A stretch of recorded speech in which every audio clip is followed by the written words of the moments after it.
Listo, Luis. Estamos en vivo en redes sociales. Cuando tú gustes iniciar. Muy bien,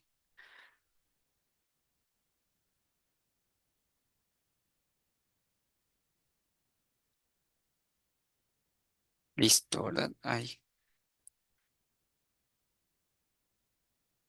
Bueno, pues vamos a empezar. Ya son las 12:01, entonces vamos a dar comienzo a esta conferencia. Bueno, para empezar, muy buenos días a todos y a todas.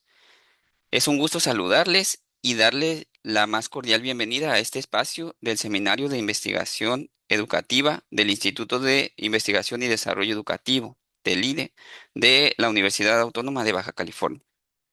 Agradezco de manera especial al Instituto por la apertura de estos espacios que permiten el encuentro entre la investigación, la práctica educativa y los desafíos contemporáneos de nuestro sistema educativo.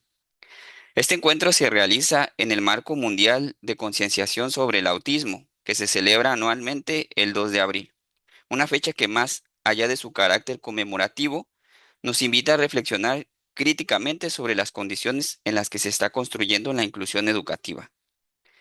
En las últimas décadas hemos sido testigos de un incremento sostenido en la identificación de personas dentro del espectro autista, lo cual ha, lo que ha colocado a los sistemas educativos frente a nuevos retos en términos de atención, formación y generación de conocimiento.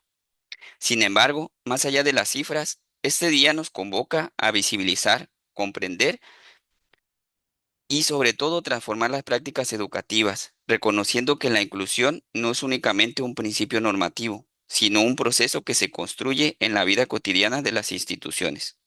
En este sentido, la investigación educativa juega un papel fundamental, ya que permite no solo describir estas realidades, sino también problematizar y generar alternativas para su transformación. En este marco, es un honor contar con la participación del doctor Josué Antonio Camacho Candia, quien es profesor de tiempo completo de la Facultad de Ciencias para el Desarrollo Humano de la Universidad Autónoma de Tlaxcala. El doctor Josué Camacho es licenciado en Psicología por la Benemérita Universidad Autónoma de Puebla, maestro en investigación en Psicología aplicada a la educación por la Universidad Veracruzana, donde obtuvo mención honorífica, y doctor en Ciencias del Comportamiento con orientación neu- en Neurociencias por la Universidad de Guadalajara. A lo largo de su trayectoria, ha combinado de manera sólida la investigación, la formación de profesionales y la gestión académica en el campo de la educación especial. Ha coordinado programas de licenciatura, maestría y doctorado, y actualmente se desempeña como director de la Facultad de Ciencias para el Desarrollo Humano. Es editor general de Integrados, revista electrónica de educación especial y familia. Es fundador del Laboratorio de Aprendizaje y Psicología Comparada, líder del Cuerpo Académico, Educación Especial y Procesos de Aprendizaje y miembro del Sistema Nacional de Investigadores e Investigadoras. Su producción académica, que es vasta, incluye libros, capítulos y artículos especializados en temas de lenguaje, autismo y educación especial, y su trabajo se ha enfocado particularmente en el análisis del comportamiento y el estudio del trastorno del espectro autista. Además, ha desarrollado una importante labor en la formación docente y en la atención directa de población con autismo, discapacidad intelectual y otras condiciones del neurodesarrollo, lo que le permite articular la investigación con la práctica educativa. Sin duda, su trayectoria y experiencia representan una valiosa contribución para el diálogo que hoy nos convoca. El día de hoy nos presenta la conferencia Autismo, Educación, Investigación e Inclusión en México. La dinámica será la siguiente para la sesión del día de hoy. En un primer momento, escucharemos la exposición del doctor Josué Camacho, y al finalizar esta, abriremos un espacio de diálogo para preguntas y comentarios con la intención de enriquecer colectivamente este encuentro.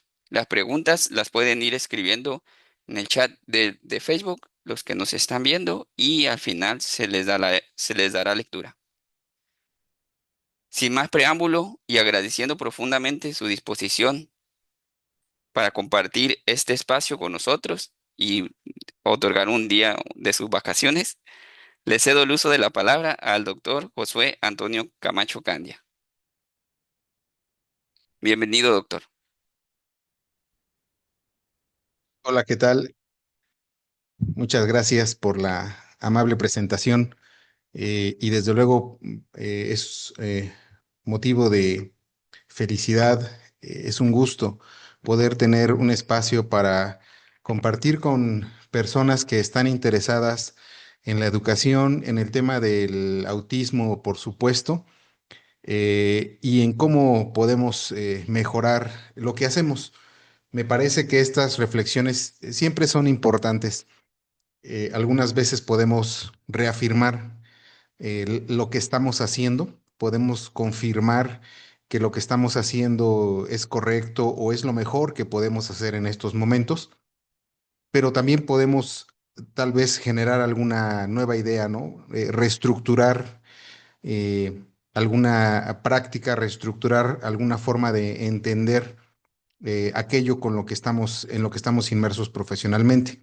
Así que yo deseo que esta charla, como me gustaría denominarla, pueda tener o cumplir alguno de estos dos grandes propósitos.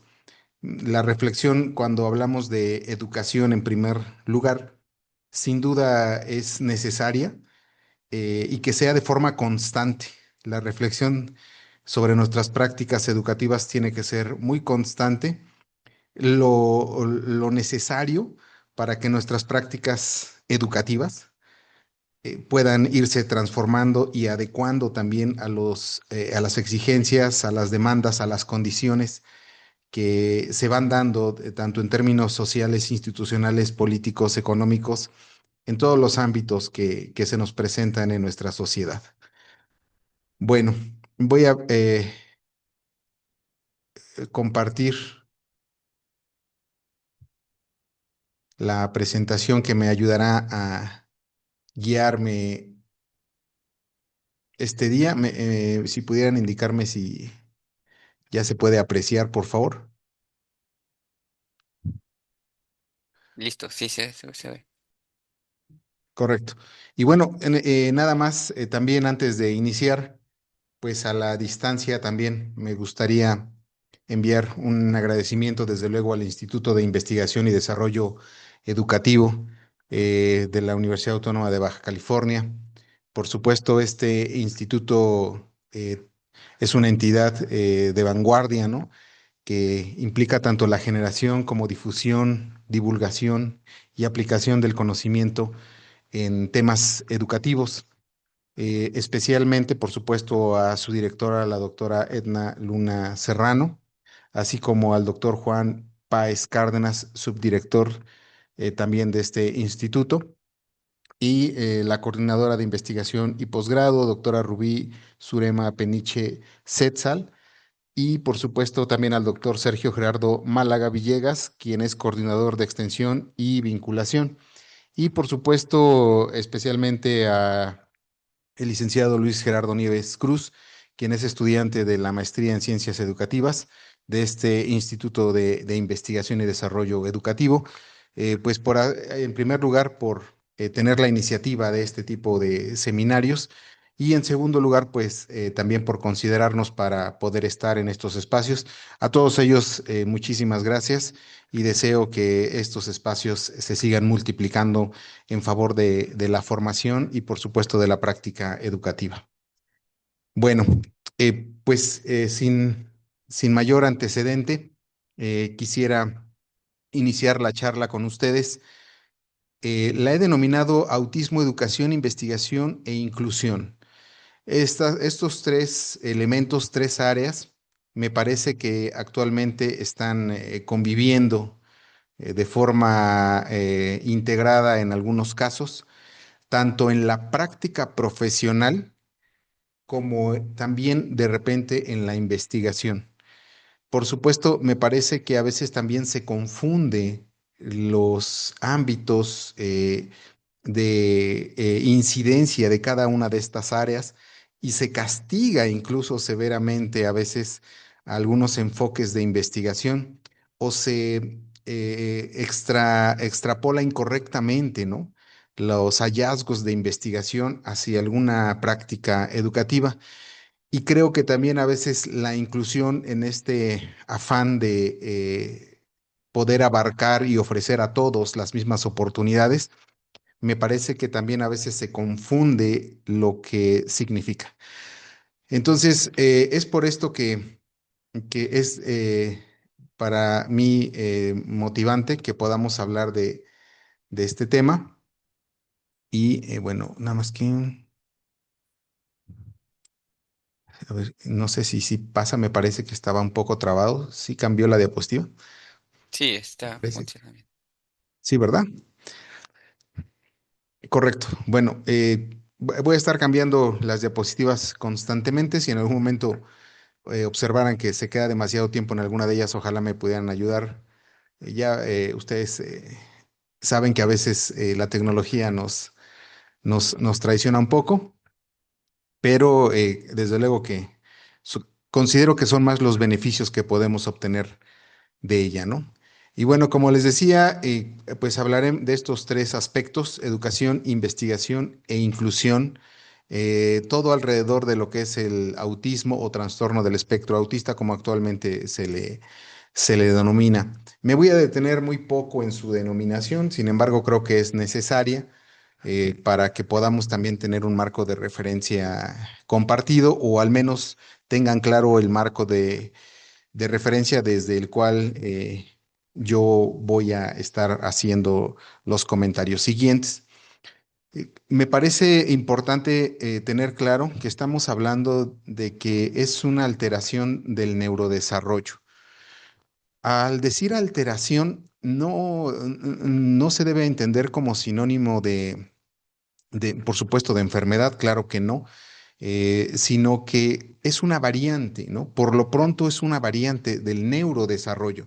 Sabemos que en términos filogenéticos hay una secuencia de neurodesarrollo esperada y que esta secuencia de neurodesarrollo es la que nos va indicando a los distintos profesionales alguna posible afectación, algún posible cambio que pudiera ocurrir. Entonces, estas alteraciones en el neurodesarrollo, pues por supuesto que implican o pueden implicar diferentes características que nosotros podemos observar ya en el individuo. ¿Sí? No es solamente que haya algunos cambios, por ejemplo, en el tamaño de la corteza cerebral, o que haya cambios en la cantidad y la densidad de las células de Purkinje, en el tamaño de las células de Purkinje en el cerebelo, o en la amígdala, por ejemplo, o en la conectividad en ciertas regiones, sino que estos cambios en este neurodesarrollo nos presentan a su vez algunas pautas de interacción, algunas pautas de desarrollo motor, de desarrollo sensorial, que por lo pronto son distintas de lo que se espera de acuerdo al desarrollo filogenético, ¿no? Entonces, particularmente en el trastorno del espectro autista, pues estas características se han englobado como algunos patrones distintos en la interacción, en la comunicación, en algunas conductas estereotipadas, ¿no? Conductas repetitivas. Y bueno, todas estas características en conjunto son las que, al observarse y respaldarse por algún estudio de carácter neurológico, permiten establecer que un individuo presenta esta condición. Es por ello que también el diagnóstico como tal suele hacerse alrededor de los 5 años en general, que es cuando se pueden observar con mayor claridad, pues estas pautas de interacción, de comunicación y de conductas repetitivas en los niños. Ciertamente, también es importante que estas evaluaciones o estas observaciones se den a través de equipos multidisciplinarios, que puedan coincidir con lo que se está observando y evaluando, ¿no? No hay alguna prueba, ¿no? Sabemos que no hay ninguna prueba de laboratorio, ¿no? Que mediante un análisis de sangre, por ejemplo, se pueda determinar que un individuo posee esta condición. Así que la identificación es principalmente a través de la observación del registro de este tipo de conductas. Entre ellos, los más sobresalientes que se retoman, sabemos que son los del DSM-5, que bueno, a pesar de las controversias que este manual puede también presentar, es importante mencionarlo porque no deja de ser una de las referencias importantes cuando hablamos de autismo y no ahora, ¿no? Desde manuales, versiones anteriores de este manual, desde el DSM-3 con mayor claridad y las versiones del mismo, podemos ir observando cómo ha ido cambiando la forma en la que se está identificando lo que es el trastorno del espectro autista, que es así como se denomina en esta versión 5 del manual, ¿no? Pero en todas ellas se mantiene, ¿no? Y se mantiene incluso desde que se publica, ¿no? O se identifica de manera más formal, se mantienen estas condiciones de afectaciones o variantes en la comunicación, variantes en las conductas como patrones o conductas repetitivas. Y en el manual actual, pues nos da una clasificación ya no de los niveles de autismo, sino de los niveles de ayuda que puede requerir una persona con autismo. Y nos habla de tres niveles, ¿no? Ayuda muy notable, ayuda notable y ayuda simplemente, ¿no? Entonces, esto es importante también porque a partir de esto nosotros podríamos preguntarnos qué es lo que determina ese nivel de ayuda, ¿no? ¿Cómo sabemos que una persona puede tener el grado 1, el grado 2 o el grado 3 en cuanto a la ayuda que necesita? Eso, al parecer, no está tan claro, ¿no? Es decir, nos hablan, por ejemplo, para la ayuda muy notable, que es el grado 3, el manual nos habla de deficiencias graves en las aptitudes de comunicación, eh, inicio muy limitado de interacciones sociales, respuestas mínimas a la apertura social, ¿sí? Entonces, esta forma de definir el nivel de ayuda es muy simplificado. Y algo que hemos observado es que a veces profesionalmente nos hemos quedado con estas definiciones o con estas clasificaciones, mejor dicho, sin tener demasiada claridad, ¿no? Sobre qué es lo que hace que una persona necesite un nivel de ayuda uno, 2 o 3. Y lo más importante, si esto puede ser alterable. ¿Qué, qué- qué determina que una persona pueda tener un grado 1, un grado 2 o un grado 3 en necesidad de ayuda? ¿Sí? Son las características intrínsecas neurobiológicas las que determinan esto, o puede haber mediante acciones educativas el que nosotros podamos hacer que un individuo pase de un grado 3, vamos a decir, de ayuda a un grado 1. ¿Es posible esto? Si nosotros pensamos esto de manera un poco más reflexiva y amplia, podremos observar que incluso en el ser humano, generalmente a lo largo de su vida puede estar transitando entre estos niveles de ayuda. Si pensamos en un bebé ya sin ninguna condición de neurodesarrollo, si pensamos en un bebé, que bueno, el bebé necesita ayuda muy notable, ¿no? Tiene muy pocas habilidades, tiene muy pocos aprendizajes, es altamente dependiente, ¿no? De sus padres, de sus cuidadores, y nosotros necesitamos brindarle esa ayuda. Pero ¿qué pasa? Bueno, que a lo mejor los padres de familia o los cuidadores, pues siempre estamos, digamos, con la idea de que le brindamos ayuda muy notable, pero con la idea de que en algún momento va a necesitar cada vez menos ayuda. Entonces le vamos creando las condiciones, le vamos incluso exigiendo de alguna forma que vaya realizando algunas cosas de manera autónoma. Es decir, le ayudamos a vestirse, le ayudamos a comer, le ayudamos a bañarse, pero con la idea de que un día lo va a hacer por sí mismo, ¿no? Entonces, en este sentido, al parecer, cuando tenemos alguna persona, algún individuo con alguna condición, como puede ser el trastorno del espectro autista, de repente pudiera parecer que esto se nos olvida o asumimos de entrada que no puede transitar en el nivel de ayuda. Y bueno, esto no es así, ¿no? No es así. Entonces, es importante que nosotros podamos ver que las personas que puedan presentar autismo, como cualquier otra persona, requieren aprendizaje, ¿sí? Requiere el desarrollo de habilidades, requieren que les apoyemos en el desarrollo de las habilidades comunicativas, en el desarrollo del lenguaje incluso, ¿sí?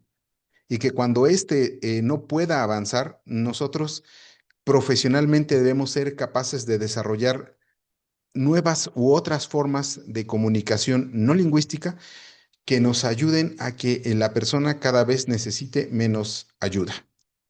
Entonces, no estamos hablando, digamos, de eliminar la posibilidad, porque se escucha mucho a veces que las personas con autismo nos dicen, perciben el mundo de manera diferente, ¿no? Tienen necesidades diferentes. Y bueno, lo que yo pienso es que, bueno, el ser humano a lo largo de su vida, efectivamente también le pasa eso, ¿no? No, no es algo que exclusivamente le pase a las personas con autismo. Los niños pequeños perciben los estímulos sensoriales, tienen un desarrollo motor muy diferente y necesitamos nosotros adecuar muchas cosas a su entorno, incluso en términos de los materiales. Utilizamos cucharas, platos, sillas, ¿no? Que puedan ser acordes, incluso duermen en un lugar especial, ¿no? Que le llamamos cunas, por ejemplo, ¿no? Entonces, que debe tener ciertas características. Entonces, de repente esta noción de que algunas características le dan necesariamente un patrón distinto a las personas con autismo, no es tan conveniente porque además incluso se aleja de lo que podríamos nosotros relacionar con inclusión, ¿no? No es tan diferente, no necesariamente, no en todos los casos. Y por supuesto que si nosotros no trabajamos las formas en las que interactúa con su medio, pues entonces estas formas se van a ir acentuando. Pero eso también es algo, vamos a decir, común en el desarrollo de un individuo. No es nada nuevo en términos de lo que se puede necesitar para poder hacer algo en términos educativos con una persona que tiene autismo. Y yo decía al principio, hablamos de educación, hablamos de investigación y hablamos de inclusión, porque a veces también, y más ahora, justamente a razón del Día de la Concienciación del Autismo, sobre lo que más abundan en términos generales, me atrevo a suponer, porque no tengo el dato preciso, pero al menos mucho de lo que circula en redes sociales y en Internet tiene que ver con defensa de derechos de las personas con autismo, lo cual está muy bien, ¿no? Por supuesto que está muy bien. Pero lo que debe quedar claro es que no todo es defensa de derechos. ¿No? No todo se resuelve con ello en términos educativos. Por supuesto que es importante y me interesa mucho enfatizarlo, la defensa de los derechos de las personas, incluso que se les dé voz, ¿no? Algunas veces así lo mencionan, pero debemos tener claro esta gran variedad de condiciones de autismo, vamos a decirlo así, que pueden presentarse, donde en algunos casos esto de darles voz eh, no es tan adecuado en el mismo sentido en el que sería absurdo decir hay que darle voz a un niño de 8 meses, ¿no? De 10 meses hay que darle voz para que él nos diga qué necesita. Bueno, es que el niño no puede hacer eso, ¿no? Un infante de 8, de 10 meses no puede decirnos qué necesita en términos explícitos. Lo que nos toca es a los profesionales de la educación conocer las implicaciones del desarrollo, del neurodesarrollo, de la educación y por supuesto tener un objetivo claro en términos educativos. En su momento, incluso cuando el niño puede hablar, pues también a veces con dificultad nos va a poder decir qué necesita o aquello que necesita va a ser en función de lo que alcance a comprender. Si nosotros a un niño pequeño le damos a elegir entre comer verduras o comer bombones de chocolate, pues seguramente la gran mayoría, tal vez no todos, habrá sus excepciones, pero habrá esas excepciones tampoco son fortuitas, también son por acciones educativas, aunque no se pueda apreciar así en un primer momento, pero en general va a ser común que elija los bombones, ¿no? Que elija los chocolates. Entonces, es importante que se tenga esta voz, es importante que se tenga en estos espacios de reflexión, que participen las personas con esta condición. Por supuesto que sí, pero es importante tener claro los alcances, ¿no? Hasta dónde se les puede involucrar. Seguramente en términos de inclusión nos pueden aportar mucho más que en términos de investigación científica, por ejemplo, y en términos de lo que implica la educación. Porque seguramente sobre estos dos términos, a menos, por supuesto, que tengan esta experiencia o esta formación, pues estarán en condiciones también de poder reestructurar, ¿no? Algunas líneas de investigación, por ejemplo. Entonces, no sé si lo habré dicho con la suficiente claridad, ya me comentarán ustedes posteriormente. No quisiera detenerme más aquí para poder continuar con la exposición, pero creo que es importante que nosotros podamos ir vislumbrando cómo interactúan estos elementos y simplemente no confundirlos. Yo creo que ninguno es más importante, ¿no? ¿Qué es más importante? ¿La educación, la investigación, la inclusión? No, no, no se trata de identificar cuál es el más importante. Todos son importantes. Todos tienen su relevancia, incluso esto, la defensa de los derechos son importantes, por supuesto que sí. Lo que debe ser claro es hacia qué público va dirigido, qué pretendemos, qué queremos lograr, ¿no?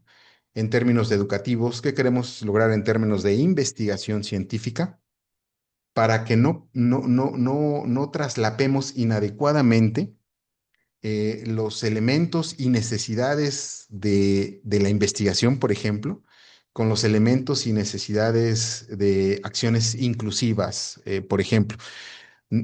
Porque no siempre podremos hacer una correlación directa entre estos dos ámbitos, ¿no? En algunas ocasiones probablemente se pueda hacer, pero entonces también ahí necesitamos toda esa claridad. Bueno, en términos de educación, algo que también me parece importante decir es, bueno, es que todas las personas se educan, todos los seres humanos, y esta no es una idea, por supuesto, para nada nueva. Desde los pedagogos clásicos, ¿no? Como Comenio, pues, ya tenía frases muy directas, ¿no? Muy claras sobre la necesidad de educar al ser humano, ¿no? Y Comenio decía algo así, es que al ser humano se le debe educar porque no es un tronco, no es un tronco inerte, no es un animal, ¿no? Es un ser humano y a los seres humanos se les debe educar. Entonces, ¿esto qué implica? Bueno, la educación no es solamente, y ustedes lo saben, en su término más amplio, no empieza cuando un individuo ingresa a la escuela. ¿no? La educación, por supuesto, es ir formando estas maneras en las que un individuo interactúa con su medio, en las que un individuo entiende su medio, ¿no? Y en las que un individuo también interactúa y se comporta con los demás. Entonces, una persona que está educada es que ha sido de alguna forma guiada e instruida para reaccionar, para comportarse, para interpretar de cierta forma su entorno y su relación con los demás, de acuerdo a un entorno social, a una cultura, a una comunidad, a una familia, ¿sí? Entonces, esto implica regulación del comportamiento, ¿sí? Desarrollo físico, desarrollo sensorial, lingüístico, por supuesto, en cuanto ingresa a un ámbito institucional, hablamos del desarrollo o de la educación en términos formales, ¿no? Entonces hablamos del desarrollo de lo académico. Entonces, todo esto en términos de educación, cuando hablamos de una persona que puede tener la condición de autismo, es importante establecer con claridad un fin educativo, ¿no? ¿Qué queremos? ¿Qué pretendemos, ¿no? Y sobre ello construir alguna vez atendiendo a una pues adolescente, ¿no? Más o menos 14 años, en la que me tocó participar justamente con los padres de familia que además eran muy participativos. Por ejemplo, establecíamos el objetivo, decíamos, ¿qué queremos, no? Porque de repente, cuando se brinda atención a personas con autismo y que más o menos, además en términos de ayuda, de acuerdo a la clasificación anterior, este caso que les platico requería un nivel de ayuda 3, entonces bastante ayuda. Y decía, bueno, pues es que de repente lo llevo a algunas sesiones, ¿no? Y la ponen a recortar algunas cosas y la ponen a iluminar otras y la ponen a pegar, ¿no?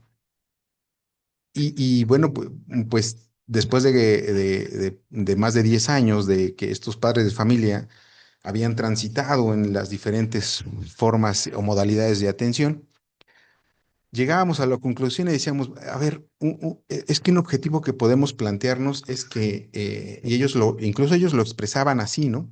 Es que un día la podamos dejar sola en la casa. Eso es lo que queremos. Sí. Porque tiene 14 años y ya entendimos que nunca la vamos a poder dejar sola. Y dice, bueno, pero ahí nos cuestionábamos, ¿realmente no es posible? ¿Realmente es imposible dejarla sola en la casa un día? Bueno, si se va a quedar sola, ¿qué implica? Que puede ir al baño sola, que podrá alimentarse. A lo mejor no va a prepararse ningún alimento complicado, pero sí puede diferenciar qué alimentos puede comer, una manzana, agarrar un plátano, incluso prepararse un sándwich. A lo mejor podemos usar elementos de plástico, ¿no? Es un reto complicado, si ustedes lo ven, ¿no? Si ustedes lo analizan en términos de un desarrollo general, pareciera que no es muy complicado decir, bueno, algún día una persona se va a quedar sola en su casa, pero cuando hablamos de nivel de autismo, pareciera que esto no es posible. Y es ahí donde nosotros nos preguntamos, ¿realmente no es posible? ¿O no hemos establecido los aprendizajes necesarios y las adecuaciones en la casa también necesarias para que esto sea posible? Entonces, la casa no puede ser el entorno tampoco como lo conocemos, necesita adecuaciones. Y esto me parece importante de señalar porque a veces exigimos adecuaciones en las escuelas, ¿no? Estos ajustes razonables. Y como familia exigimos ajustes razonables en la escuela, pero en la casa no sucede ninguno. Entonces, en ese sentido, la escuela se vuelve un ambiente totalmente artificial, ¿no? Porque en la casa tampoco se hacen ajustes razonables, que a lo mejor no es necesario que los llamemos así, pero no se dan los ajustes para buscar el mismo fin. de autonomía, de interacción, ¿no? Que se pudiera estar persiguiendo en otra instancia. Entonces, esto es la importancia de establecer con claridad un propósito, aunque yo sé que ahora ya en la nueva escuela mexicana se busca no hablar tanto de objetivos, de objetivos para no caer en la medición de algo concreto. Nos parece que esto no debería eliminarse, sino que no fuera la meta. O sea, es muy distinto eso, ¿no? No establecer un objetivo concreto no es la meta, ¿no?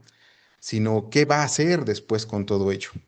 Pero no se puede eliminar, porque finalmente en el desarrollo los individuos vamos aprendiendo cosas, como les decía, y cosas concretas. Amarrarnos las agujetas, a vestirnos, a bañarnos, el control de esfínteres. Son cosas muy específicas, pero no son la meta, ¿no? Entonces, me parece que esto también se puede englobar en cuanto a las propuestas de la nueva escuela mexicana, ¿no? Para hablar de educación, entonces, por supuesto, necesitamos conocer sobre desarrollo humano, conocer las precurrentes necesarias para el establecimiento de aprendizajes. ¿Cuándo el niño empieza a aprender o el infante? ¿Cuándo el niño o la niña empiezan a aprender? ¿Y qué se requiere para que aprendan, no? Entonces necesitamos saber algunas condiciones mínimas que de hecho como padres en general lo sabemos. Digamos, algunas cosas que no requiere que yo me vuelva un especialista en 10 cosas porque no sería posible. Pero sí hay algunos elementos críticos que lo sabemos. Por ejemplo, sabemos que los niños hay que enseñarles a caminar o están preparados en general, ¿no? Salvo algunas excepciones y condiciones, pues alrededor del año, ¿no? Entonces, nosotros esperamos ya ciertas expresiones vocales o verbales, ¿no? Después del año y medio, 2 años, ya hay cierta claridad en algunas palabras, por ejemplo. Entonces, necesitamos saber, y dependiendo del profesional que se trate, pues necesitará saber más o menos sobre ciertos conocimientos que vienen de otras disciplinas, dependiendo del profesional y dependiendo lo que se vaya a hacer, lo que se vaya a trabajar. Pero además de saber sobre desarrollo humano, por supuesto que también necesitamos algún modelo educativo, necesitamos un modelo de desarrollo de aprendizajes, de habilidades, que nos permita jerarquizar estas habilidades cuando un individuo no las presenta. En la práctica clínica es muy frecuente que nos lleguen niños, ¿no? Con 6, 8, 10 adolescentes de 12 años. Y entonces cuando llegan, pues llegan con una lista, los papás o los maestros, y nos dicen, es que el niño no pone atención, se enoja mucho, pero a veces se pega, pero tampoco, tampoco sabe distinguir colores, y no controla esfínteres. Y decimos, bueno, ¿y ahora cómo ordenas eso? Porque esa es una lista de habilidades, de aprendizajes que podríamos decir por cuál empezamos o es igual por el que nosotros decidamos que hay que empezar. Entonces nosotros consideramos que no es igual, también en el desarrollo de estos aprendizajes hay una secuencia progresiva que es mucho más favorable y que una vez que se ha logrado cierto aprendizaje, es recomendable pasar al siguiente para que se puedan obtener los mayores beneficios educativos. Si no, sería como sin dominio de las tablas de multiplicar, empezar a enseñarle justamente la multiplicación como tal a un niño, ¿no? Entonces, cuando hablamos de aprendizaje, sí hay cierto orden que es mucho más favorable, ¿no? Entonces, es necesario también contar con un modelo educativo pedagógico y, por supuesto, conocer y dominar, y yo creo que esto hay que enfatizarlo muchísimo, metodologías para el establecimiento de aprendizajes. porque de lo contrario a veces concluimos que el niño no puede aprender, porque ya distintos profesionales le han intentado enseñar algo y no lo ha logrado. Y raramente concluimos que es el profesional el que no tiene la metodología de establecer ese aprendizaje, ¿no? Entonces, por principio, es importante observar todos estos elementos que nos permitan tener mayor claridad sobre la tarea educativa. En cuanto a la investigación, y yo quisiera ponerle científica para tratar de acotar un poco más a cuál investigación me refiero, y no es que quiera caer en un cientificismo, ¿sí? Es decir, puede haber algún tipo de investigación que no sea científica y que sea relevante o altamente relevante, por supuesto que sí, pero los alcances de una investigación no científica a una investigación científica pues son muy distintos. La generalidad de los resultados también son muy distintos, ¿no? Los cuestionamientos, la profundidad con la que se puede, a la que se puede llegar al estudiar un tema, también son muy distintos. Pero no es que sea inválida, digamos, ¿no? O innecesaria la investigación de carácter no científico. E incluso, pues yo generalmente pongo como ejemplo el estudio sobre autismo que publica Leo Kanner, ¿no? Y que es un referente, por ejemplo, y que no es una investigación científica con el rigor que actualmente la conocemos o manejamos, es una descripción. Él hace la descripción de casos, ¿no? De 11 casos, si no mal recuerdo, de 11 niños que él observa en su práctica terapéutica. Y él dice, a ver, el niño uno le observo esto y esto y esto y esto. El niño 2 le observo esto y esto. Entonces hace una descripción, pero su descripción es muy buena, ¿no? Entonces, a partir de esa descripción, se da también un auge. Digo, hay algunas personas que antes de él incluso ya habían también hablado, ¿no? Sobre algunas características similares a las que él describió. Pero bueno, sin duda Kanner también es un referente, Leo Kanner, y en este caso me sirve de ejemplo para que nosotros podamos ver que el tipo de descripción que él hace, sin ser un estudio científico del comportamiento, despierta el interés, incluso posteriormente de los científicos, por estudiar esto, ¿no? Entonces, ciertamente la investigación, entonces, las formas no científicas de atender algo son válidas, pueden ser incluso adecuadas, ¿no? O suficientes para enseñar algo, pero nosotros debemos tener claridad profesionalmente, cuando hablamos de profesionales, los límites de esas aproximaciones, porque si no tenemos esa claridad para pasar ahora sí a una metodología científica, a un conocimiento científico, entonces vamos a concluir que el que no puede o el que no sabe o el que está imposibilitado, pues es el niño o la niña, ¿ok? Un ejemplo muy común de esto puede ser que yo me siento de repente mal del estómago y sin ninguna base profesional ni conocimiento especializado, pues yo me puedo tomar un té, ¿no? Me tomo un té incluso de ciertas hierbas que por ahí me recomendaron y a lo mejor se me quita el dolor de estómago y se me quita y dije, pues ya. Pero si me sigo tomando el té y no se me quita el dolor de estómago, yo no concluyo que mi dolor de estómago es intratable, ¿no? No concluyo que mi dolor de estómago ya no se me va a quitar y que voy a vivir con él. Lo que concluyo es que necesito a alguien con un conocimiento profesional, con otras bases, que me ayude a saber qué tengo y más que saber qué tengo, que me ayude a quitármelo, ¿no? Esto a veces en educación no pasa. Los padres de familia insisten, insisten, incluso algunos docentes pueden llegar a insistir sobre desarrollar alguna habilidad, este, y el niño no lo aprende y no lo aprende y no lo aprende, y ahí se suele, a lo mejor no debo generalizar tanto, ¿no? A lo mejor algunos docentes o algunos profesionales suelen concluir que es el niño el que no puede aprender.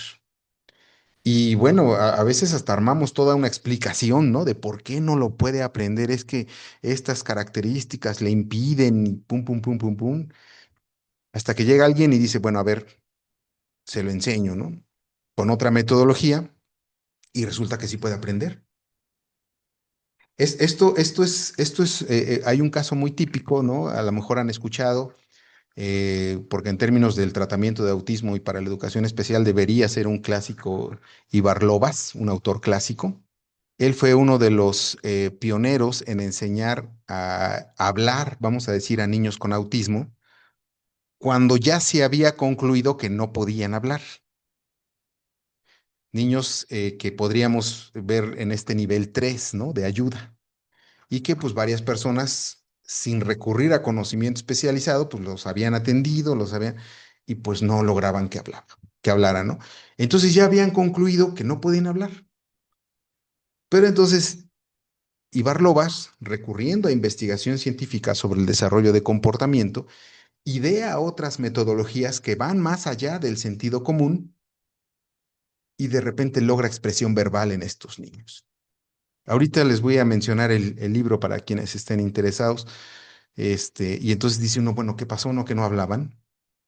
Desde luego no desarrolló un habla como la que yo estoy expresando en estos momentos, ¿no? No podían decir grandes oraciones o hablar por tanto tiempo. A lo mejor era un habla limitada de 3 o 4 palabras, ¿no?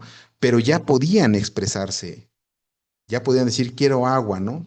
Tengo hambre, ¿ok? Pero ahí lo importante fue la metodología que él diseña, que no es explotando el sentido común, sino recurriendo a investigación científica sobre cómo aprendemos. Entonces, hay que tener mucho cuidado sobre el sesgo de autoridad. Eso también es muy común y generalmente quienes estamos inmersos en la investigación se nos recuerda a cada rato, ¿no? No puede ser que alguien tenga razón solo porque tiene mucha fama, o no puede ser que tenga razón porque es el director, ¿no? O no puede ser que tenga razón porque no es eso lo que le da la razón, sino la coherencia, sino los hallazgos, sino la metodología.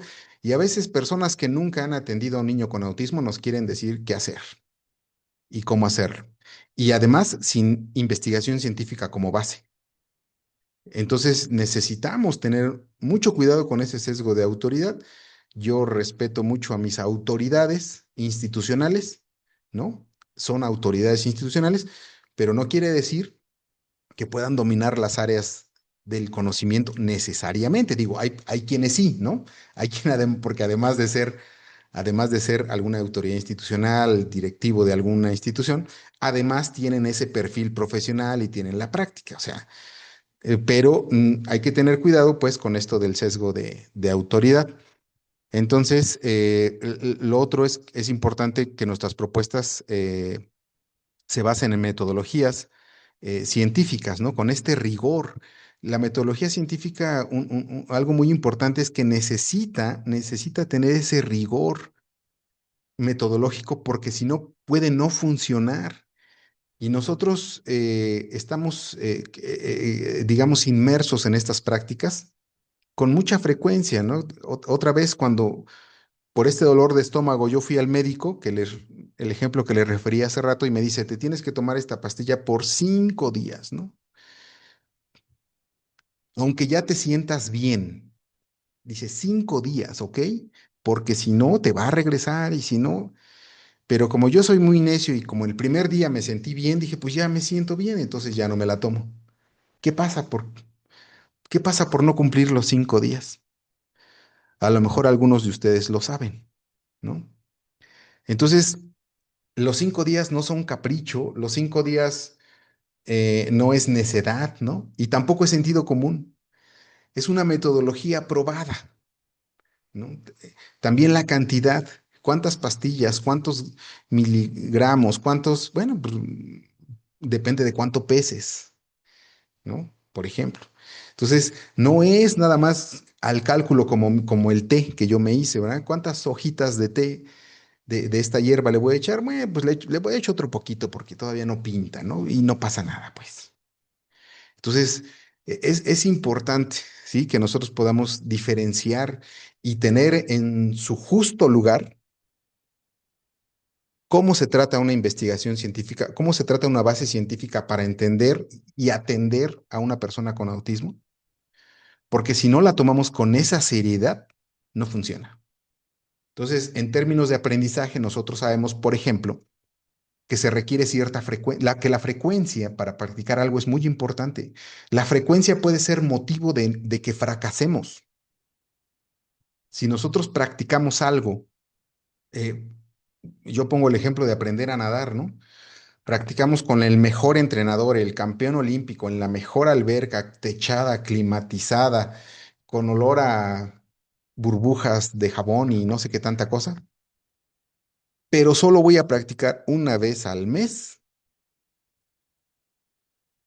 Va a ser muy diferente lo que obtenga al final de aquel que va a practicar diario, ¿no? En la misma alberca, con el mismo entrenador, con las mismas condiciones. La única diferencia es la frecuencia. Y aún así, yo todavía me he encontrado, por ejemplo, ¿no? Personas que atienden cuestiones de lenguaje y tienen sus sesiones una vez por semana o dos veces por semana. Y dices que el niño pues no avanza. Pues no, no avanza. Cuando un niño está desarrollando el habla en la casa, no practica, practica todo el día está, porque practicar no necesariamente es hablar, está escuchando, ¿no? Nos está observando cómo interactuamos y además habla o se esfuerza por hablar. Entonces, a veces no establecemos con claridad la frecuencia con la que necesitamos practicar algo, ¿no? Entonces, esto no implica que cuestionar la metodología, que no se pueda cuestionar la metodología, ¿no? Que no se tiene que aceptar de forma acrítica, porque a veces nada más también científicamente, a veces se nos presentan solo los resultados, pero no la metodología, ¿no? Entonces nos dicen, bueno, se concluye que los bebés no pueden hacer esto durante la gestación. Sí, entonces nos quedamos con la conclusión sin cuestionar la metodología. Pero, ¿cómo le hicieron? ¿Cómo indagaste eso? ¿Cómo obtienes esta conclusión, este resultado? En términos de investigación científica es muy importante. Es más importante la metodología incluso que la conclusión. La conclusión puede estar a veces muy equivocada o interpretarse de maneras distintas, pero el dato puede ser un elemento más duro, ¿sí? Entonces, es muy importante siempre preguntar el cómo. ¿Ok? Y algo que también sigue siendo muy polémico y que aquí solamente lo voy a mencionar de rápido, pero es la investigación con modelos animales. Actualmente sigue siendo muy polémico y hay quien dice es que los modelos animales, el ser humano no puede ser tratado igual, no, no, por supuesto que no. Pero en parte, yo creo que en parte estas críticas también es sobre el desconocimiento de lo que es la investigación científica, los alcances.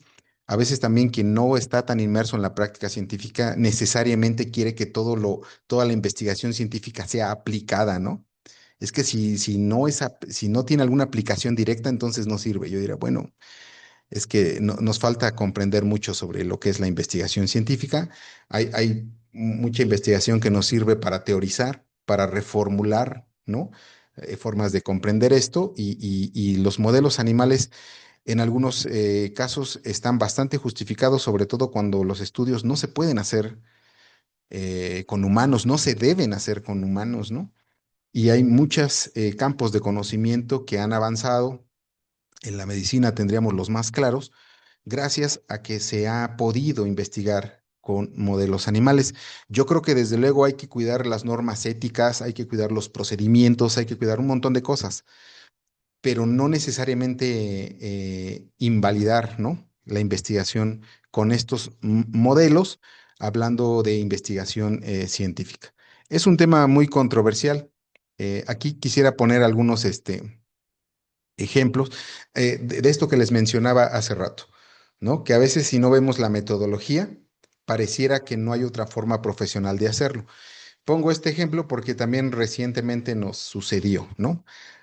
Aquí en Tlaxcala nos encontramos con un niño con síndrome de Down en un preescolar, poco más de 4 años tenía el niño, y la mamá me decía, es que pues ya le hemos intentado enseñar a que nos avise para ir al baño, ¿no? A que vaya al baño. Y yo decía, pero pues no aprende, ¿no? Observen ustedes esto, o sea, pues no lo aprende. Ya algunas personas intentaron enseñarle y no solo no lo aprende, sino que ya hasta le causó aversión, ¿no? Ya llevarlo al baño o esto ya generaba llanto, rechazo. Entonces, a lo mejor esta es una actividad que cotidianamente los padres de familia pueden enseñar a sus hijos sin ninguna metodología especializada. No se van a formar, no van a tomar un curso, no van a leer nada sobre aprendizaje, ¿no? Sin ninguna metodología, los regañan cuando se hacen pipí en el pantalón, los llevan, los felicitan, les aplauden, les dan dulces y en general en un par de días, semanas, en lo general, de una forma u otra el niño lo logra. Pero ¿qué pasa cuando hay alguna condición donde el niño no responde igual, que es lo que decíamos? Entonces, ahí qué pasa, ¿no? Y de repente, ahí pues hay distintas controversias, ¿no? Hay quien dice, pues déjenlo porque así es su individualidad y si no quiere aprender a ir al baño, pues así se tiene que dejar. Decimos, bueno, pues no sé si él está en condiciones en ese momento de decidir si eso es lo que quiere o no quiere, ¿no? Como generalmente los niños lo hacemos. Entonces, aquí hay una metodología y donde decíamos, bueno, es que si enseñáramos esto profesionalmente, si los padres de familia le llevaran a un profesional que sabe sobre ciencias del comportamiento, sobre leyes de aprendizaje, el niño en condiciones un profesional tendría que ser capaz de enseñarle a ir al baño en menos de un día, ¿sí? Desde luego, si hay algunas condiciones, que aquí el libro nos lo señala, que implica el desarrollo motor, el desarrollo sensorial, la evaluación de su funcionalidad orgánica respecto del control de esfínteres y la capacidad también comunicativa o de desarrollo lingüístico que tiene un niño. Son los tres elementos que hay que evaluar. Pero si estos no tienen ningún problema, que generalmente suelen no tenerlo, entonces se le puede enseñar. Y si hay alguna condición que dificulte más, pues de 3 a 5 días se les puede enseñar. Y a veces nos hablan, pero es que tiene ciertas condiciones de neurodesarrollo, etcétera. O sea, bueno, este estudio lo aplicaron, esta metodología, mejor dicho, lo aplicaron en más de 200 niños con muy diferentes características de desarrollo, de neurodesarrollo incluso.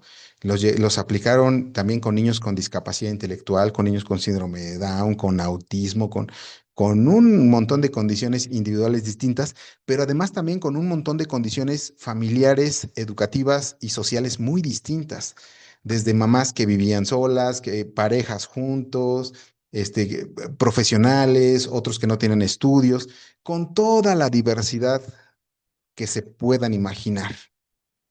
Y con todos funcionó. Ese es el valor de una investigación científica y de una metodología. Entonces, y esto también nos hace recuperar a veces estas obras clásicas, porque también hoy en día de repente en términos institucionales nos exigen, ¿no? Que la publicación no puede ser de más de 5 años, ¿no? Para atrás. Decimos, bueno, pero es que esta, por ejemplo, se publica en su original en 1974, se traduce al español hasta el 90 y sigue funcionando. Nosotros la aplicamos hace un par de semanas. Entonces, esa es otra cualidad de la investigación científica, ¿no? Que la investigación científica no deja de ser útil por decreto o por moda, ¿no? Deja de ser útil a razón de que se obtiene una nueva forma de interpretar el conocimiento científico, ¿no? Pero no hay un tiempo establecido para eso.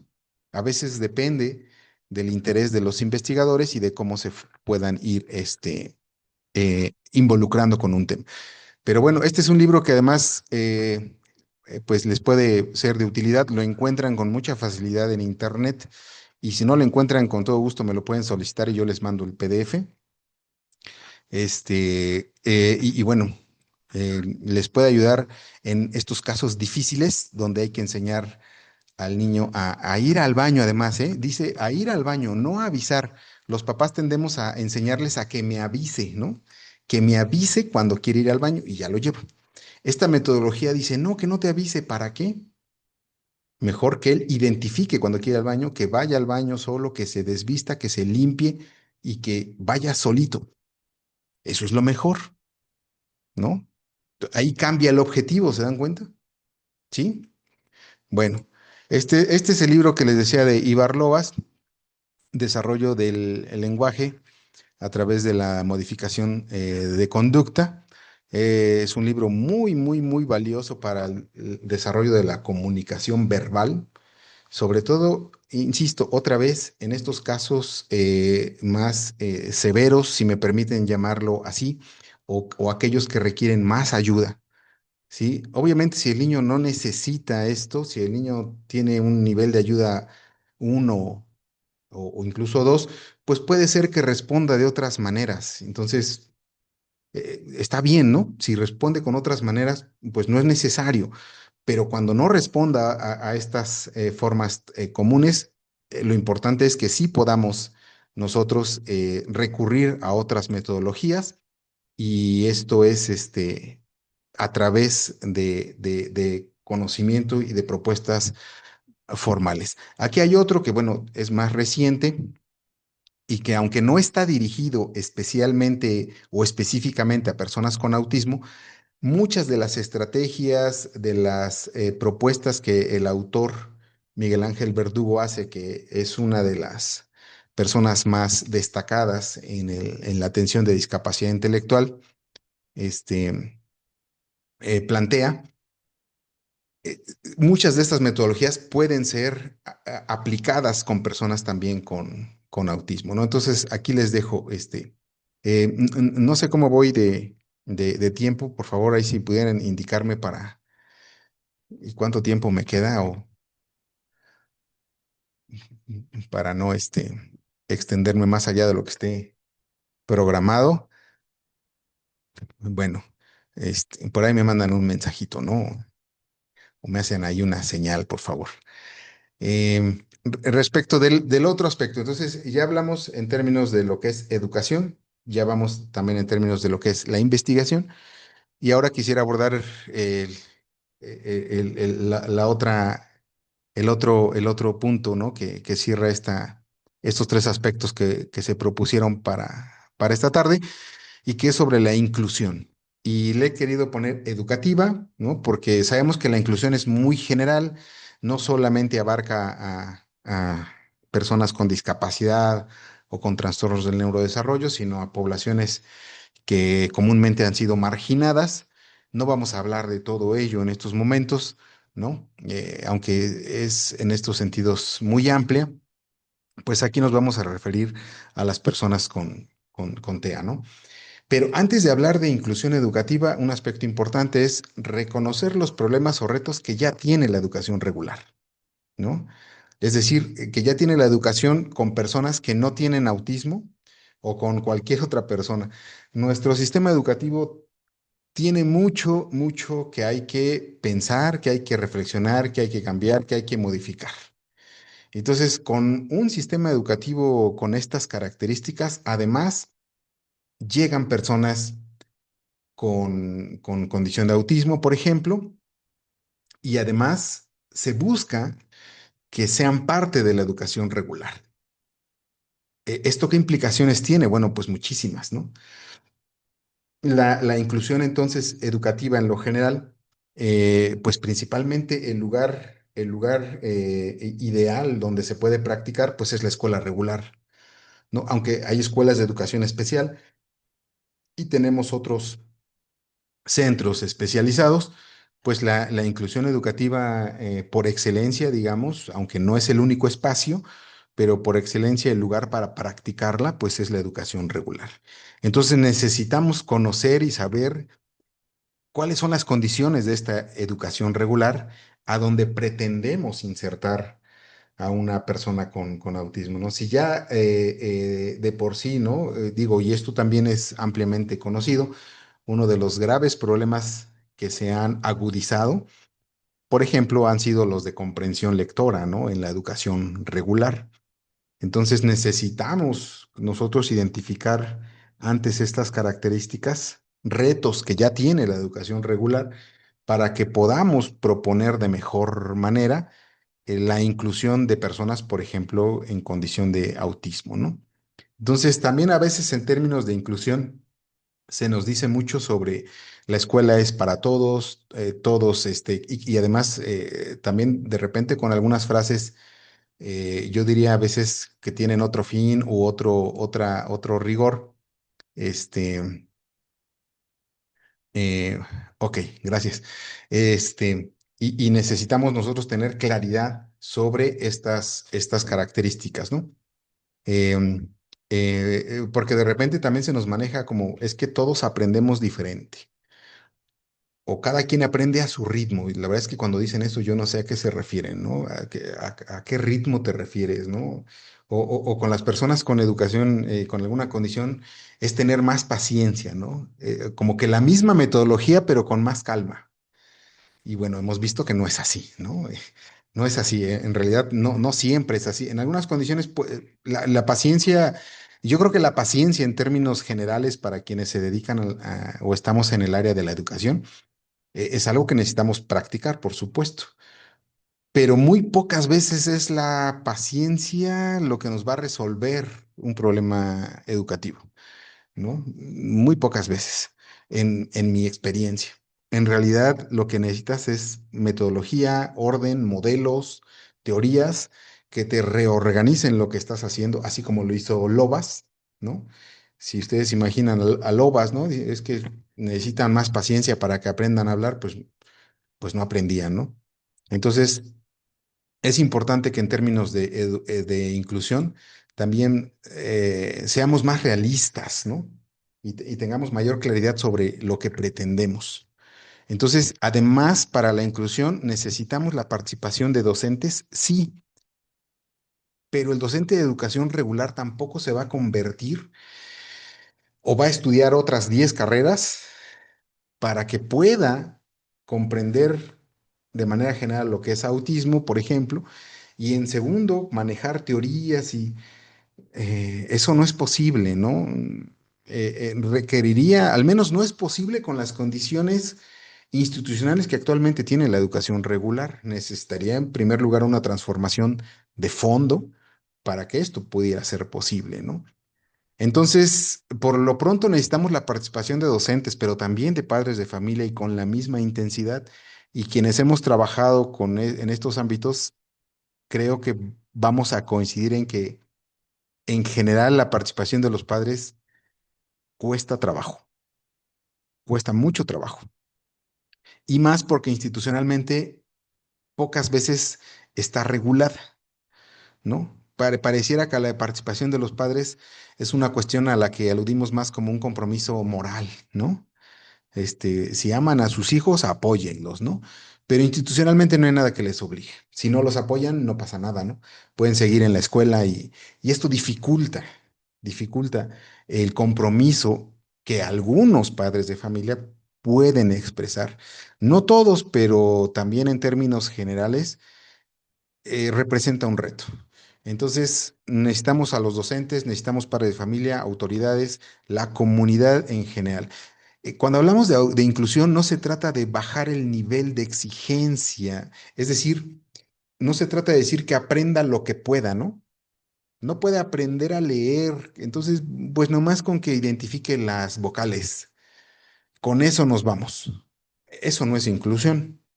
Justamente cuando hablamos de ajustes razonables y algo que yo rescataría como de importante de los ajustes razonables, como los maneja la nueva escuela mexicana, es que no se trata de bajar el nivel de exigencia o el fin educativo, ¿no? Sino de buscar las adecuaciones para que con las condiciones que tenga el individuo se logren, ¿ok? Si el objetivo, si los niños deben aprender a leer en primero o segundo de primaria, bueno, aun si tiene una condición como autismo, debe aprender a leer. No es que como él tiene autismo, se le permite que nada más se sepa las vocales y eso equivocándose. No, no. Eso no es inclusión, ¿sí?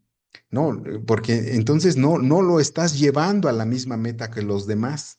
Necesitas buscar las metodologías, hacer las adecuaciones, buscar la pedagogía para que sí se logre, ¿sí? Entonces, hacia eso apuntan los ajustes razonables, no hacia cambiar el objetivo, ¿sí? Pero en general hay una desvalorización de lo que es el aprendizaje. La palabra aprendizaje, eh, pues está muy poco especificada en lo general, ¿no? Cuando hay toda una investigación y teoría sobre lo que es el aprendizaje, ¿no? Entonces, aquí les sugerimos empezar por lo que se podría llamar inclusión moderada, ¿no? Esto es, vamos dando pasos, vamos haciendo algunas adecuaciones y respondernos, ¿todos pueden realmente aprender lo que sea en cualquier momento? Esto no sucede ni con un niño neurotípico, ¿no? Como se le puede denominar. ¿Puede aprender lo que sea en cualquier momento? Por supuesto que no. Hay que esperar ciertos hitos del desarrollo para que puedan darse con claridad, ¿no? Y bueno, pues aprovecho para hacer el comercial. Espero que no me cobren aquí el gol como a los astronautas que les pasó la Nutella, ¿verdad? Ahí volando. Yo voy a hacer como que pasó eso aquí, ¿no? Como que, esta diapositiva no sé cómo llegó aquí. Pero bueno, recientemente con un colega de la Universidad Autónoma de Tlaxcala, pues hicimos esta publicación sobre un modelo para ordenar estas habilidades, tratando de responder esto. ¿No puede, cualquier persona puede aprender lo que sea en cualquier momento? No. Necesitamos ciertas condiciones, a veces de neurodesarrollo y a veces de ciertos aprendizajes previos para poder plantear el siguiente. Esto es especialmente útil cuando hablamos de personas con alguna condición de discapacidad, principalmente intelectual, o de neurodesarrollo como lo que es autismo.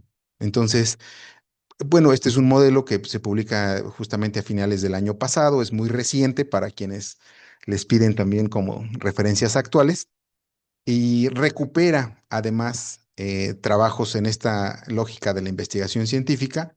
No surge de la nada, hay muchas obras que son antecedentes de esta y que también la ponemos a su disposición, ¿no? Entonces, voy a ir terminando para no extenderme más. Solamente, miren, aquí nosotros estamos trabajando con algunas escuelas regulares y nosotros, el modelo que hemos implementado es que efectivamente necesitamos identificar aquellos estudiantes que se pueden beneficiar académicamente, es decir, que sí pueden lograr lo que ya está establecido como objetivo académico, pero necesitamos ajustes razonables y ajustes razonables serios, profesionales, no son de sentido común, ¿no? No es que la maestra de grupo se tenga que imaginar a ver que se ponga creativa, a ver cómo le hace para que el niño con autismo aprenda a leer, ¿no? No, necesitamos el apoyo de los profesionales, en este caso de la educación especial, que son los que más pueden estar involucrados con esta población, para entender en primer lugar lo que es la condición de autismo, para ver qué adecuaciones, qué pedagogías, qué metodologías se pueden implementar para favorecer el aprendizaje que esté establecido y ver si a partir de las condiciones que presenta el niño, podemos nosotros basarnos en estos ajustes para que el niño tenga éxito académico. Pero hay algunos otros casos donde además de los ajustes, el niño requiere atención de un especialista y eso no está peleado con la inclusión.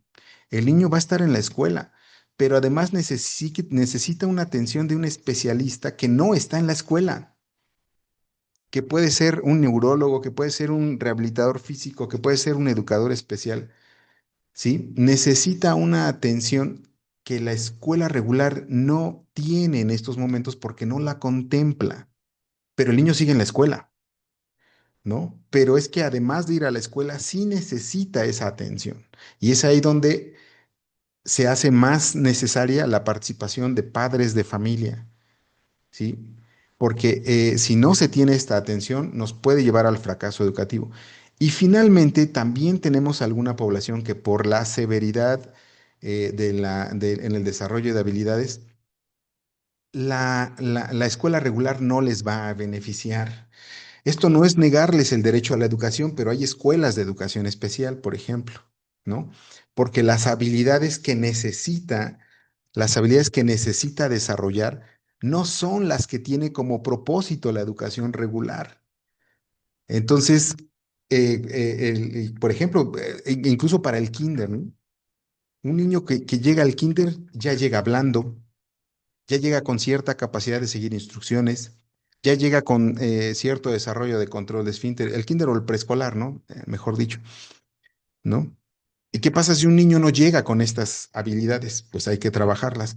Pero la escuela ya no está, la escuela ya no puede, llevar a los niños al baño o limpiarles, ¿no? Entonces, ahí entramos en ciertas contradicciones.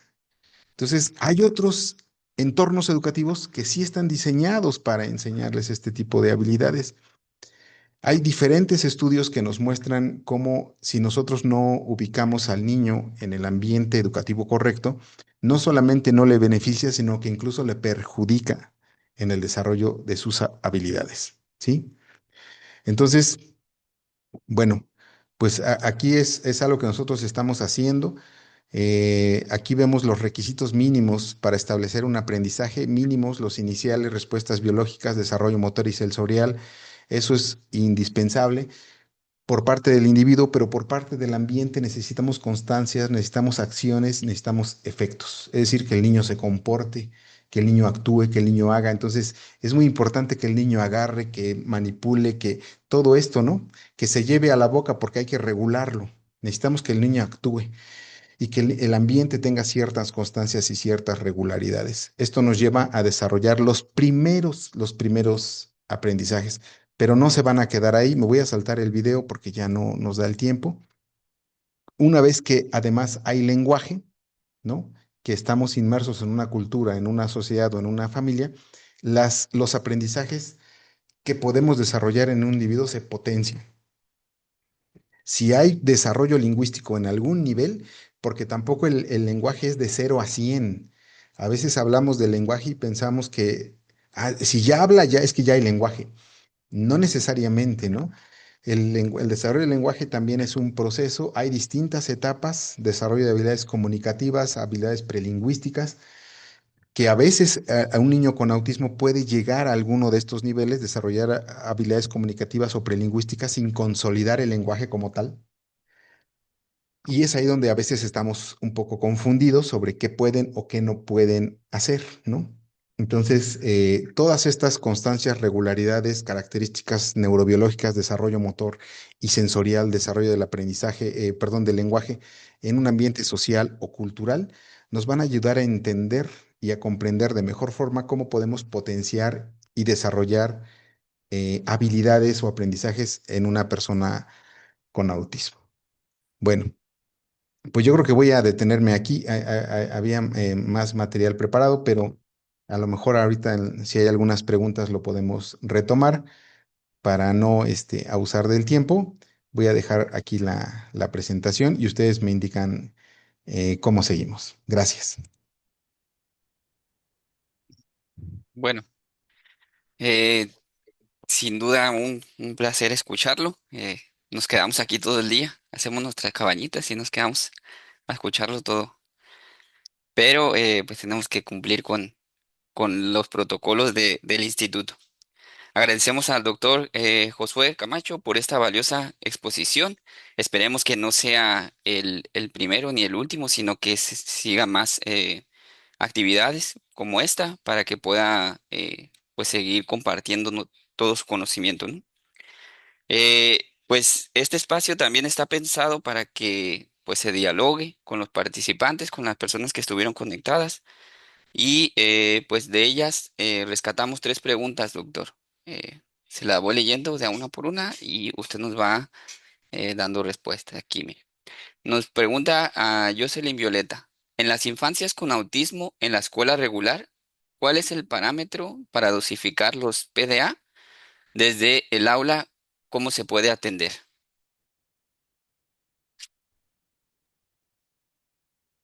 Bueno, decíamos justamente que a lo mejor ahí mencionamos un poco, hablamos de PDA, ¿no? Como en lugar de hablar de objetivos de aprendizaje, ¿no? De objetivos específicos, porque los PDA, pues se busca que puedan tener más esta relación con el enfoque humanista, ¿no?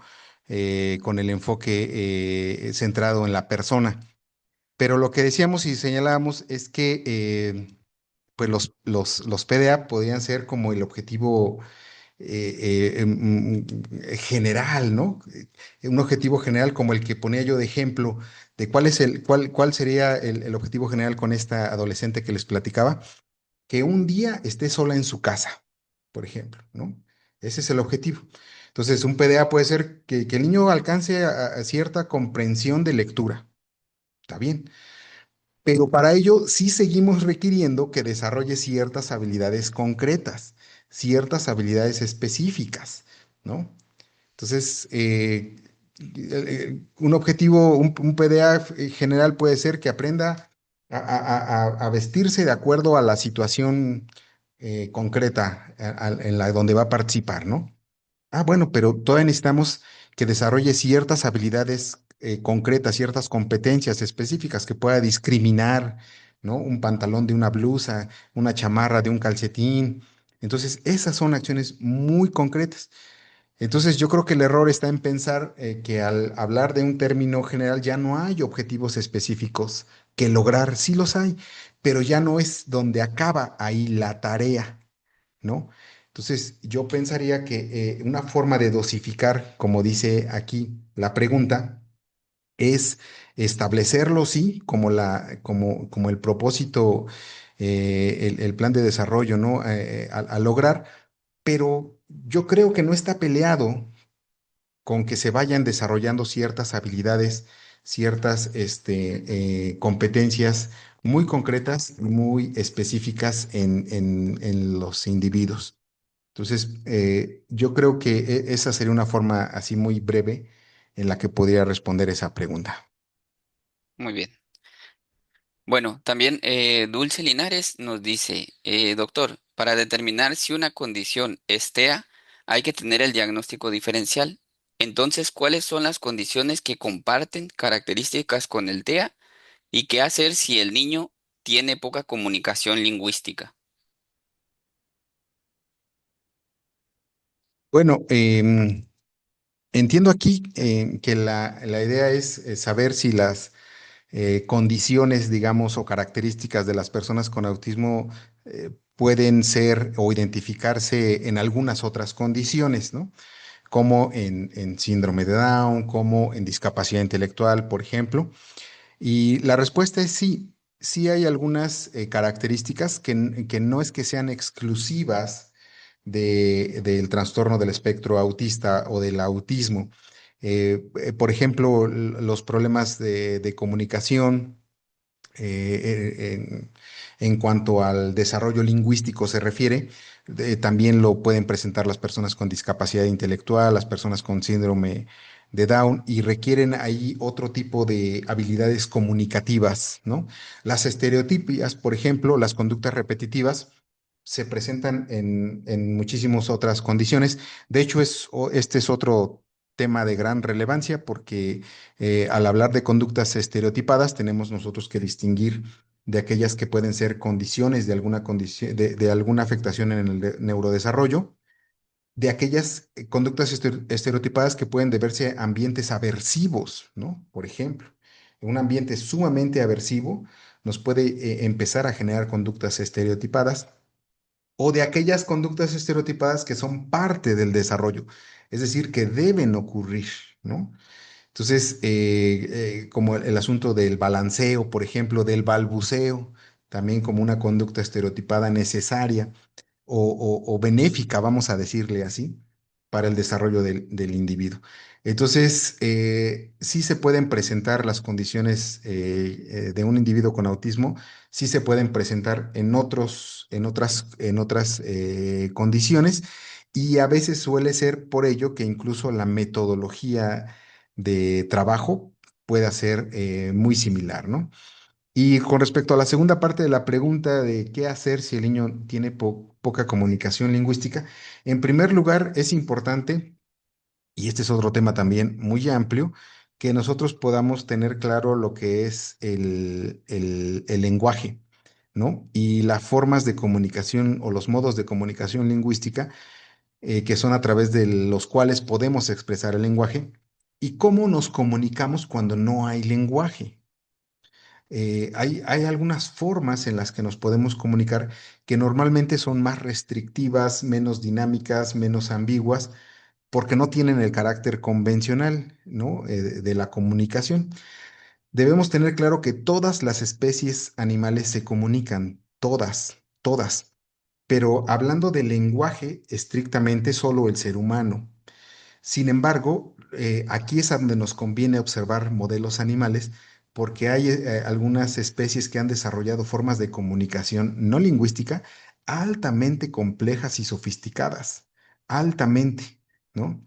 Entonces, las hormigas, las abejas, ¿no? Son un ejemplo de cómo han establecido formas de comunicación que no es lingüística, pero que sí pueden ser y que son muy complejas, muy sofisticadas, muy específicas, ¿no? A partir, por supuesto, de sus características filogenéticas. En el ser humano no tenemos tan desarrolladas estas formas de comunicaciones no lingüísticas, no las hemos explotado, porque en general el ser humano sí desarrolla el lenguaje, pero en las personas con alguna afectación para desarrollar este lenguaje, sí es posible establecer e identificar formas de comunicación no lingüísticas, y tendríamos que relacionarlas con aspectos o con conductas o con necesidades particulares del niño, para que podamos nosotros mejorar, aumentar nuestra interacción con él, ¿no? Entonces, ¿qué debemos hacer? Buscar estas formas no lingüísticas, dejar de insistir en ellas y buscar aquellas que nos permitan una forma más directa de comunicación. Y tenemos otra pregunta de, de Uriel Calvo. Él nos comenta, desde USAER CAM, ¿qué proceso, qué procede con aprobados, no aprobados de grados para primaria, secundaria a un nivel de bachillerato, un tránsito Bueno, a ver si, a ver, ojalá esté yo retomando la pregunta con claridad, si no me lo indican, pero esta es una situación que también como docentes no podemos nosotros tomar a la ligera. Digamos, por nuestro contexto de desarrollo profesional aquí en la Facultad de Ciencias para el Desarrollo Humano de la Universidad Autónoma de Tlaxcala, pues tenemos contacto con diferentes niveles. De hecho, ahora desde educación inicial, la Autónoma de Tlaxcala es promotora de la educación inicial en México, y nosotros tenemos contacto con educación inicial, preescolar, primaria, secundarias, hasta nivel medio superior. Y lo que hemos encontrado en secundaria y el nivel medio superior es que efectivamente están llegando estudiantes que, pues, por presentar alguna condición como autismo, como síndrome de Down, ¿no? Pues no tienen, algunos no llegan con las habilidades académicas mínimas, ¿no? Incluso llegan jóvenes que no saben leer, ¿no? Que no se pueden expresar, que no hay cierta comprensión sobre el desarrollo matemático mínimo, por ejemplo. Y bueno, uno se pregunta, ¿cómo llegaron ahí? Dice, bueno, pues de alguna forma ha sucedido lo que hemos dicho aquí que no debe suceder, ¿no? Han dicho, bueno, como tiene esta condición, pues ya con lo que pueda, que pase, con 6 si quieren, ¿no? El problema es que está pasando. Y esto no es un problema exclusivo de las personas con alguna condición. Tenemos estudiantes que no logran los objetivos académicos y pasan, ¿no? De hecho, en algún momento algunos teóricos de la educación referían que ese debería ser nuestra mayor preocupación en términos educativos, ¿no? Los estudiantes que sin saber pasan, ¿no? Ya no digamos los que tienen alguna condición. Por eso también aquí reflexionábamos sobre los problemas, los retos que tiene la educación regular ya de por sí, antes de que lleguen las personas con discapacidad o con alguna condición en neurodesarrollo. Entonces, pues lo primero que debemos hacer es, como decíamos, el modelo que nosotros estamos trabajando es donde identificamos a estos tres grupos de personas, ¿no? Aquellos que con ajustes razonables, aquellos que además de los ajustes razonables necesitan una atención de una institución especializada y aquellos que incluso su mejor opción podría ser la educación especial. Y tratar, esto lleva ahí varias implicaciones, la capacitación docente, por supuesto, el involucramiento de la familia, la sensibilización con toda la comunidad educativa, con sus compañeros, etcétera, ¿no? Ahora, pues si ya llegaron ahí, dice, ¿qué procede, no? ¿Qué procede si ya están ahí? Bueno, yo diría, pues buscar los apoyos de este segundo grupo que decíamos, ¿no? Poder jerarquizar a partir de un modelo, poder jerarquizar qué habilidades son las que no traen, y poder ver en dónde se pueden desarrollar, si va a ser muy probable que requieran una atención de alguna institución especializada y canalizarlos para allá.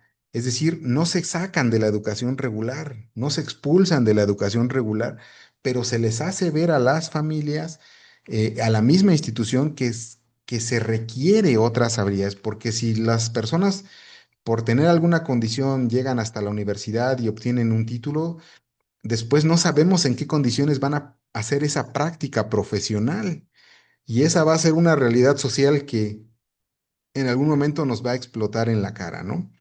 Entonces, lo que nosotros propondríamos es buscar cuáles son las necesidades educativas que puede estar presentando el niño, estas necesidades educativas específicas, y canalizarlo hacia algunas instancias de ser necesario, reforzando la capacitación docente en el apoyo a la elaboración de esos ajustes razonables, reforzando el apoyo de los otros estudiantes y tratar de disminuir al mínimo posible esta situación de rezago. Muchas gracias. Bueno, pues nuevamente es un placer escucharlo. No cabe duda que la experiencia que tiene y todo el tránsito académico que ha tenido, pues está reflejado en esto que nos comparte. Pues la problemática actual con estas problemáticas o estas situaciones de autismo es, como bien menciona usted, algo que tiene que atender la educación, el sistema educativo sí o sí, porque o sea, ya es un problema, diría la coordinadora estatal, ya nos está rebasando y mucho, ¿no? Bueno, para cerrar, no sé, queremos agradecer profundamente al doctor Josué Camacho por su generosidad académica, así como a todas y todos ustedes por su participación en este espacio. Nada más para aclarar la charla, como la denominó el doctor Josué, se queda grabada, entonces pueden consultarla aquí en las páginas del instituto. Y pues este tipo de encuentros no solo fortalece la reflexión en torno a la educación inclusiva, sino que también nos invita a seguir construyendo comunidades académicas y a proyectar nuevas formas de diálogo, investigación y colaboración. Eh, Esperamos que este sea solo el inicio de futuros espacios que permitan seguir profundizando en estos temas que hoy resultan fundamentales para la transformación educativa. Agradecemos al Instituto de Investigación y Desarrollo Educativo y a todas las personas que hacen posible estos encuentros institucionales, a la Universidad de Tlaxcala por su aportación, por su apoyo, por su ayuda y pues a varias personas que están involucradas para que se diera este encuentro. Muchas gracias y que tengan un excelente día. No sé, la constancia de participación se la haremos llegar a su correo, doctor Josué. No sé si usted quiera cerrar con algo. Por mi parte, solo agradecerles que me den la oportunidad de compartir con ustedes, pues, algunos puntos de vista, algunos trabajos que ya ahí, como que muy discretamente pasé, y sobre todo, pues, que sea una oportunidad, como decía, de reflexionar sobre nuestra forma de entender, ¿no?, ciertas situaciones y sobre nuestra forma de atender, por supuesto, las problemáticas o las situaciones también que podamos estar nosotros, con las que podamos estar nosotros relacionados en términos profesionales.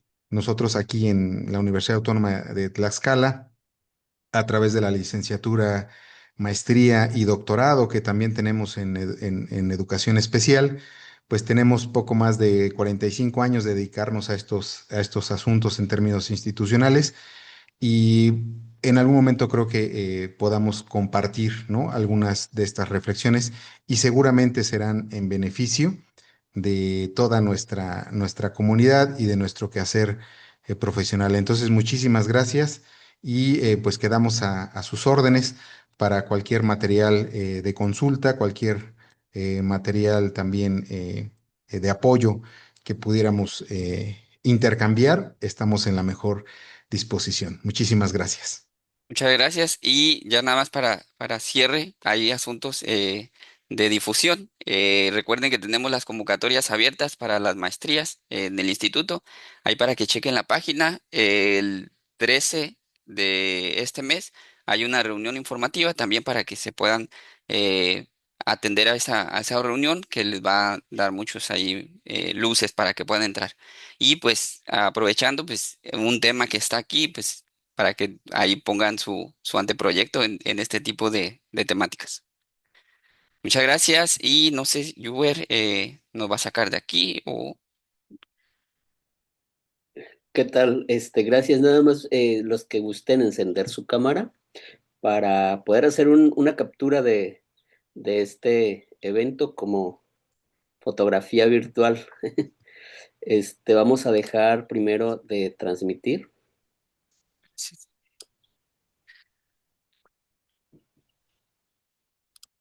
Muy bien. Ok, y también vamos a dejar de grabar. Listo.